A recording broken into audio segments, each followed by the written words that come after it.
Good to have you with us here on this Friday. And today I'd like to go back to the Old Testament, to the book of Isaiah, chapter 1. And we have here verses that are a great encouragement to us. Israel was in a terrible state of rebellion. The sin was terrible. The prophecies throughout Isaiah tell of the judgments that are going to come upon not only Israel, but the nations, and all that is prophesied certainly has come to pass, and the great coming of the Messiah has come to pass, and the second coming is still to come, and we know it's going to happen. What a great book.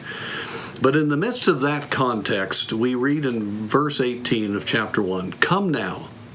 He's speaking to this country that's away from God. "Let us reason together, saith the Lord.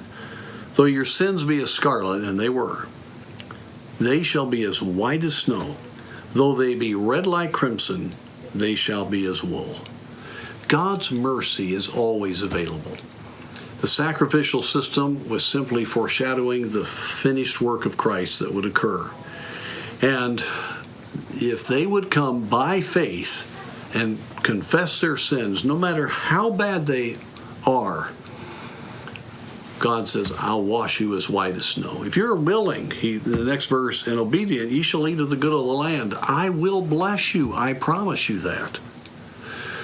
And for us today, we can take two applications to this to encourage us. First of all, if our country, if our community, any of them will turn to the Lord, as wicked as it is, He's ready to save today.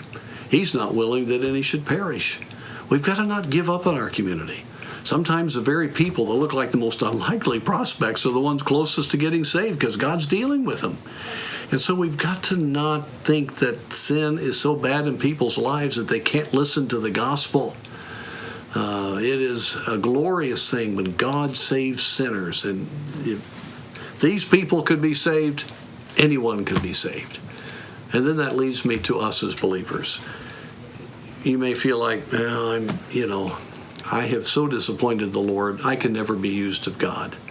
If you be willing and obedient, if you're willing to claim the great salvation that you already have, you'll eat of the good of the land. I will continue to work in your life. I will meet your needs. I am ready to do a great deliverance. The same God who saves people is the same God who saves us from ourselves. And He delights in having us come to Him honestly and just to admit where we are, realize we can't do it, but believe that He can, and God will work. So for our country, let's don't lose heart. For our community, let's don't lose heart. And for you, don't lose heart, because God is ready to work.